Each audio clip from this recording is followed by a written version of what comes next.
Pungli itu adalah cabang dari mafia. Cabang, bukan mafia itu sendiri. Kalau mafia itu ada pengaturan bersama yang jelas, itu mafia namanya. Seperti di Sisilia itu ada ketuanya, ada petugasnya, dan ada prosedurnya cara melakukan tugas begini. Tapi pungli itu bagian saja. Bahkan saya mengatakan pungli itu adalah bagian dari industri hukum. Industri hukum itu artinya hukum sebagai bahan mentah atau hukum sebagai hal yang sudah jadi diolah untuk dipermainkan. Itu namanya industri hukum. Misalnya industri hukum itu orang tidak salah dijadikan kambing hitam, dicari pasalnya, itu dicari pasalnya, ditekan sedemikian rupa, itu industri hukum. Atau orang salah dibebaskan, dicari pasalnya, ini pasalnya, kalau kamu mau ini salah loh kamu, ini pasalnya begini, tapi kamu bisa saya bebaskan, ini alibi yang bisa dibuatkan oleh aparat penegak hukum, bebas, bayar dia. Itu industri hukum. Saya pernah bercerita dan diceritain oleh sahabat saya Jaya Suprana. Katanya dia didatangi dulu nih, sekarang dan tidak ada, ya jangan takut. Dulu zaman-zaman Orde Baru masih sangat mencengkeram itu, dia didatangi oleh seseorang. Pak, mau ndak Bapak rumah yang di depan Bapak itu saya kasihkan kepada Bapak? Gimana caranya? Itu kan cuma dekat nempel ke kantor saya, tapi itu rumahnya dia. Kalau Bapak mau kita bisa buatkan hukumnya. Itu namanya industri hukum. Gimana caranya? Laporkan bahwa dia nyerobot tanah Bapak, nanti kita buat buktinya lah, atur dengan polisi, atur dengan BPN, atur dengan ini, jadi Pak. Itu industri hukum. Bukan hukum perindustrian tuh, bukan hukum industri. Kalau hukum industri itu enak, gampang, tapi industri hukum. Dan orang bisa punya 1000 akal untuk melakukan itu. Tanah, ini yang sekarang mafia tanah. Gila saudara. Itu yang dikritik oleh Anwar Abbas, bahwa ada ketimpangan kepemilikan tanah. Itu ya betul. Tetapi itu yang legal yang disebut itu. Artinya negara memberi secara resmi cuma tidak adil. Oleh sebab itu Pak Jokowi menjawab, loh, itu kan terjadi dulu. Sekarang kita wajib melanjutkan karena sudah diberikan secara sah. Berdasar hukum, keputusan pemerintah yang diberi secara sah atau dilakukan perjanjian secara sah itu tidak bisa dibatalkan sepihak oleh negara. Nah itu yang legal saja pakai kong kali kong begitu. Ya. Tetapi memang itu terjadi masa lalu. Saya katakan terjadi di masa lalu. Lalu dulu ada yang protes partai. Nah, kalau tidak percaya datang ke kantor saya bilang, saya punya, siapa yang punya HPH sekian juta hektar dan kapan dikeluarkannya, tahun berapa, oleh siapa, saya punya. Kita sekarang justru akan memperbaiki. Jadi benar kata Pak Jokowi, justru kita sekarang mulai menghentikan itu. Yang dulu gimana, yang terlanjur orang menyebut 1% menguasai 70%, 1% penduduk yang saya baca itu. Kemarin kan 1% menguasai 50 berapa gitu. Yang saya baca itu 1% penduduk menguasai 70. Itu pernah ditulis oleh seseorang di Kompas. 70% lahan di Indonesia, yang 90% itu berebutan 30% lahan. Itu badan enggak ada. Dan itu dibuat melalui proses-proses hukum yang secara formal sah. Tapi saudara, ada yang tidak sah. Seperti yang terjadi di Indonesia Timur itu. Di mana tanah negara sudah diserahkan, diberikan oleh adat kepada pemerintah. Nih, saya serahkan ke negara. Kepala adat sudah tanda tangan semua. Tiba-tiba dibagi ke perorangan. bagi. Dibawa ke pengadilan, oleh pengadilan kalah negara. Kenapa? Ini kan belum didaftarkan ke kantor Pemda. Berarti memang belum punya pemerintah katanya. Hanya karena belum dibukukan. Ketika ditanya siapa yang buat itu? Wow, udah lengkap nih. Yang buat sertifikat pindah-pindah yang negara pindah ke orang-orang itu udah lengkap. BPN-nya sudah sedia, bupatinya sudah, camatnya sudah lengkap suratnya, coba. Nggak bisa diselesaikan sebentar itu. Harus melalui peradilan ini, yang ini diadili dulu, yang ini diadili vaksinnya. Nah itu sebabnya saudara, kita hentikan itu sekarang. Yang sudah ini selesaikan pelan-pelan dan tidak bisa cepat. Itu bagian dari proses yang saya sebut tadi, industri hukum. Nah, industri hukum itu melahirkan apa yang disebut mafia hukum. Apa? Dulu mafia hukum itu namanya dulu zaman Orde Baru itu mafia peradilan. Mafia peradilan itu hakim, jaksa, polisi main, pengacara main. Nanti kasus pidana, polisi, oh kasih pasal ini aja. Oh kalau kamu enggak mau bayar, pasal ini kamu. Bisa tuh industri hukum. Oh pakai pasal ini aja. Lalu nanti jaksanya juga berbisik, nanti tuntut dengan pasal ini. Pengacaranya, nanti saya membela begini. Hakimnya bilang, oke, kamu bilang begitu semua, nanti saya putuskan begini, uangnya sekian, bagi. Pengadilan.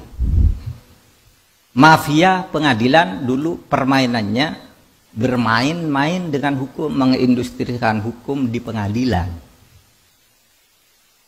Sekarang istilahnya lebih luas lagi, mafia hukum. Kapan istilah mafia hukum ini muncul?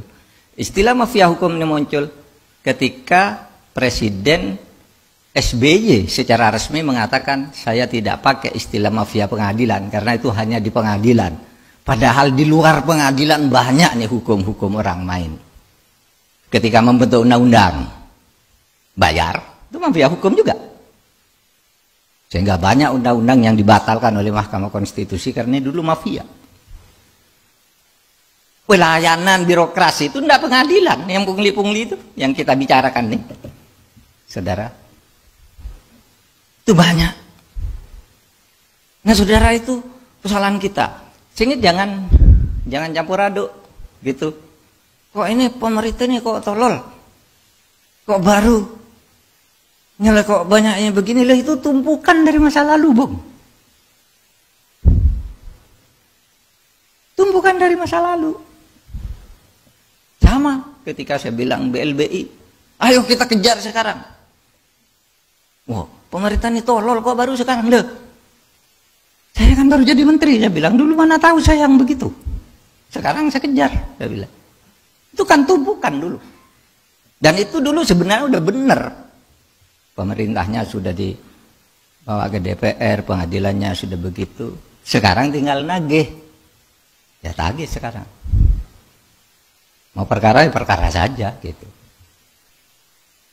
Buktikan nanti di pengadilan. Nah, saudara sekalian, oleh sebab itu, saudara, kalau saya lihat bentuk-bentuk industri hukum itu ada, tadi yang paling parah itu mafia tanah, itu bukan main-main. Pak Yanto, Pak Yanto ya, saya beberapa tahun yang lalu, Bapak belum jadi pejabat di Kejaksaan Agung. Ada orang di Bekasi, Pak, ngadu ke saya bawa berkas tanah. Tanahnya dikuasai oleh pengembang, dia tidak pernah beli, tidak pernah jual. Tidak pernah jual. Lapor, itu ke polisi, malah dia yang laporkan pengadilan. Lalu katanya kasusnya masuk Kejaksaan Agung. Masuk ke saya tuh. Oh iya ya, kasusnya benar nih, ibu yang punya tanah ini. Bawa, udah, saya bilang, saya utus teman lah ke Kejaksaan Agung. Tolong, ini tanya ini kenapa ada begini? Lalu, oh gampang Pak, ini pasti benar nih ibu ini yang punya tanah kok. Katanya nih orang itu. Oke, kamu ke sana aja, ke Jaksa Agung ini kok proses gini. Besoknya gini dia datang, Pak minta maaf. Di belakangnya orang gede. Di belakangnya orang gede, enggak bisa Pak ini, saya enggak sanggup katanya. Itu saudara, bentuk-bentuk dari industri hukum. Gitu. Kadang-kala tuh kasusnya lama, orangnya udah pensiun. Yang mafia itu. Namanya masih di dia. Gimana coba? Ini tumpukan masa lalu, ini kita harus mengatur sebuah garis. Ini penyelesaiannya pelan-pelan deh. Pelan, enggak bisa harus diurai satu. Tapi yang ke depan ini, saber pungli ini untuk ke depan tuh meminimalisir seperti itu. Nah, saudara sekalian, ada pembeletan kasus. Ini perdata menang, sudah kasasi menang, tiba-tiba dilaporkan. Ini menangnya karena nyuap hakim katanya. Tidak bisa dieksekusi karena katanya ada laporan polisi coba. Padahal ini sudah menang kasasi. Diadili lagi pidananya, menang lagi. Sesudah menang, ini perdata menang, ini menang. Dilaporkan lagi, katanya dulu ada akta palsu. Tidak bisa dieksekusi lagi. Industri hukum. Saudara, ini tidak bisa perorangan. Kebijakannya ada di presiden. Ya begini-begini. Tapi di bawah itu. Sudah menjadi limbah. Industri hukum itu. Nah itulah tugas kita. Yang ke belakang. Oke, itu sulit. Mari kita ke depan. Nah, caranya gimana? Itu semua. Saudara, saya mengajak kita semua, mari kita menjadi penakut.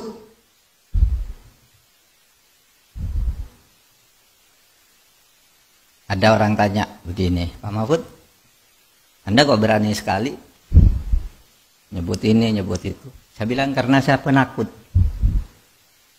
Saya takut kalau saya melayani hal-hal yang seperti ini dan saya tidak bertindak seperti ini, saya dosa. Saya sudah bersumpah. Sehingga ketakutan saya apa? Satu, takut kepada hukum resmi. Apa hukum resmi? Yaitu undang-undang. Barang siapa melakukan ini ancamannya segini. Barang siapa ini bisa diproses karena tindakan pidana ini. Takut kepada hukum.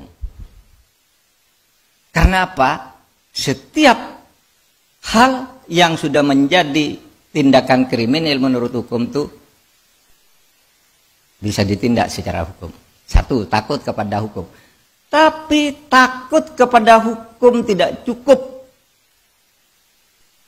Karena hukum bisa diindustrikan tadi. Kalau hanya takut kepada hukum gampang bisa diatur.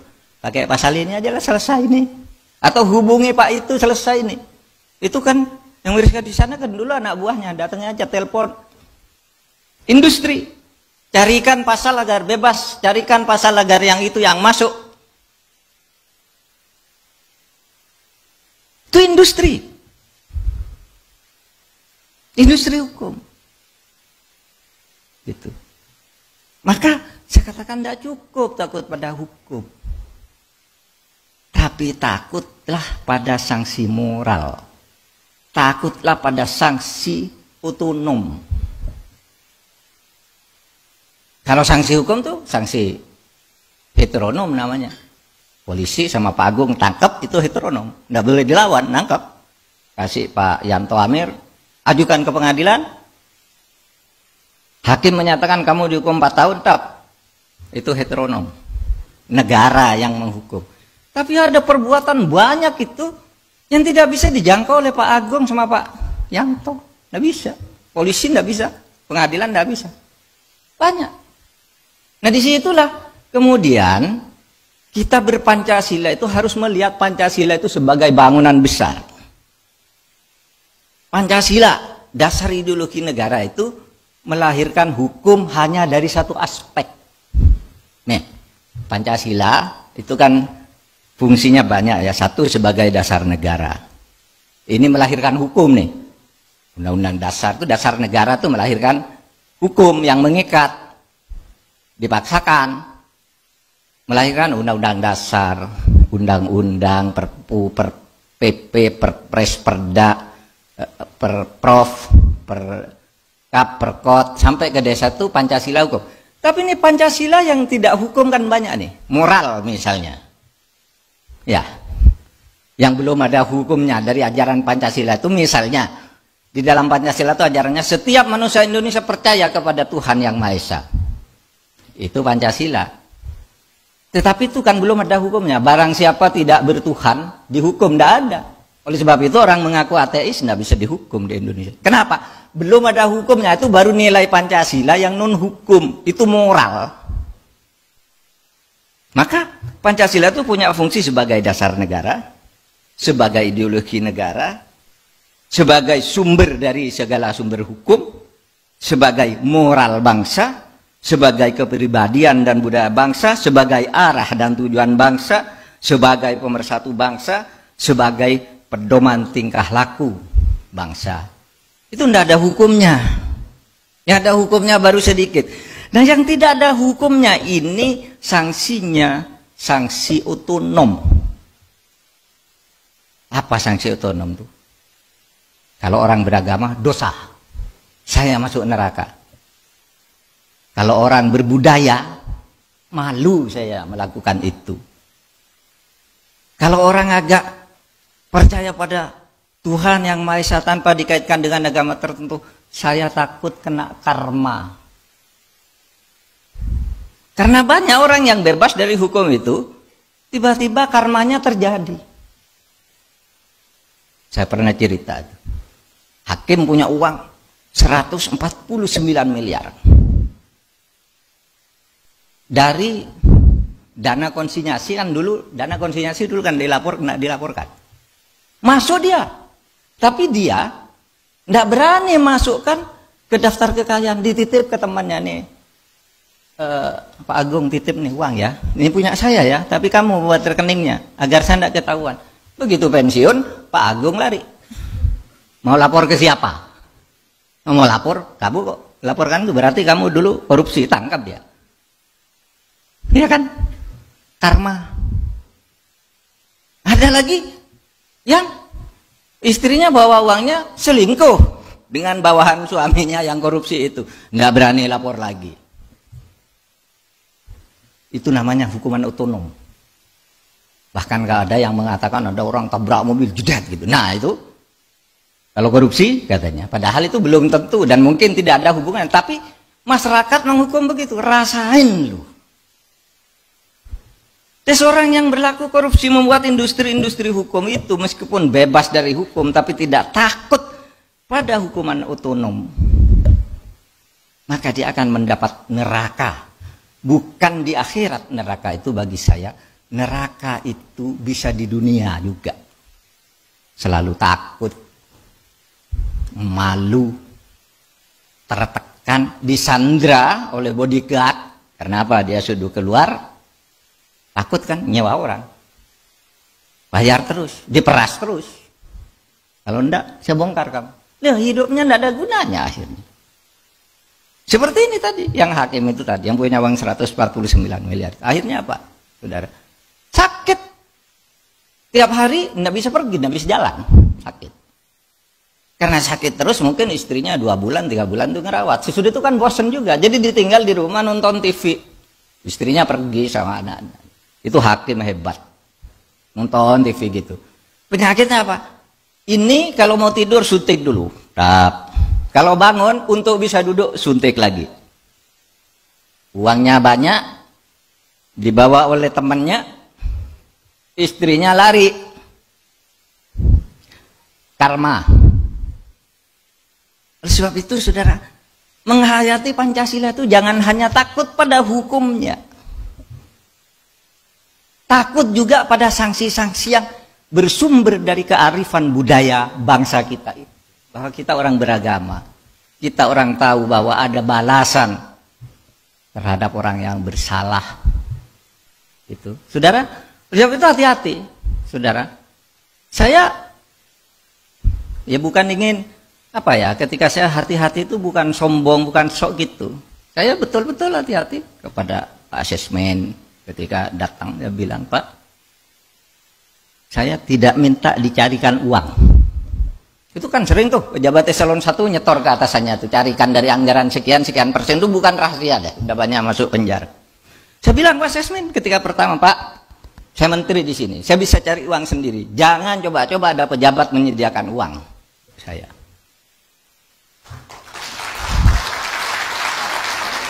Kenapa? Karena kalau saya perlu bisa cari sendiri, ngapain nunggu Anda? Dia bilang gitu. Sama, Pak, saya enggak, apa namanya, bilang ya, di kantor tuh kalau ada keperluan pribadi tolong diganti. Mungkin malu minta sama saya titip uang nih, minta ke dia apa saja kalau pribadi, tapi kalau uang memang halal ya kasihkan dong, jangan diambil ya, kan ada tuh yang halal itu banyak, yang halal kasihkan, tapi yang keperluan pribadi saya juga enggak minta dispensasi. Coba nih bayangin orang dari luar negeri bayar untuk tidak karantina. Nih hari ini nih anak saya dan cucu saya pulang dari Nederland 3 hari lalu. Saya suruh karantina, tidak usah nyebut bahwa kamu anak saya atau anak karantina. Kalau lebih mudah teknisnya saya suruh uruskan teknisnya saja. Tapi bayar. 10 hari juga, 10 hari. Padahal saya sudah ingin ketemu dengan cucu, dengan anak, dengan mantu gitu, ingin kumpul. Sudah 10 hari dulu di hotel sekarang. Jangan keluar. Kalau nanti keluar terus ada kasus, saya yang ngasihkan kamu ke pejabat, ke aparat. Kenapa? Ya kita harus mulai dari diri kita sendiri. Bukan karena sombong. Bukan karena sombong. Kok sombong banget. Justru karena takut. Takut pada itu tadi. Hukum sih mungkin bisa diatur, saya salah telepon, tolong deh, kan salah-salah kecil gitu bisa diindustrikan, tapi moral nggak bisa diindustrikan. Itu nggak bisa. Maka kalau saya sebagai orang beragama mengatakan begini, kalau hadis Nabi itu mengatakan begini, mana batamin haram panar hakubihi. Kalau kamu berbuat sesuatu yang salah, korupsi, makan uang haram, sewenang-wenang, maka kamu akan mendapat neraka. Nerakanya itu bukan di akhirat sudah mati, di dunia pun kamu tidak akan enak hidup. Karena itu hadis tuh, tuntunan Rasul kalau bagi saya sebagai orang beragama. Gitu. Sehingga jangan berpikir neraka itu nanti aku sudah mati, kan tidak ada yang tahu kalau saya masuk neraka. Tidak, dia sendiri tahu sejak di dunia pun dia tidak enak dengan itu semua. Gitu. Nah, saudara sekalian, demikian yang saya bisa sampaikan kepada kita semua, bicara dari kesadaran kita untuk memberantas korupsi, bukan hanya dari sudut hukum. Hukum itu penting, semuanya harus tegakkan hukum, tapi juga dari sudut moral. Ya, sehingga dua, menghayati Pancasila itu bukan menghayati hukum aja, tapi menghayati juga norma-norma yang belum menjadi hukum. Karena Pancasila itu harus diturunkan dalam norma-norma, itu kan baru filosofi, asas gitu. Lalu ada normanya yang ada hukum. Ini banyak yang masih di tingkat asas, belum jadi norma. Nah di situ yang masih di tingkat asas dan filosofi, itulah kesadaran moral kita. Kesadaran budaya kita, kesadaran jati diri kita sebagai bangsa, dan fitrah kita sebagai manusia. Terima kasih. Assalamualaikum warahmatullahi wabarakatuh.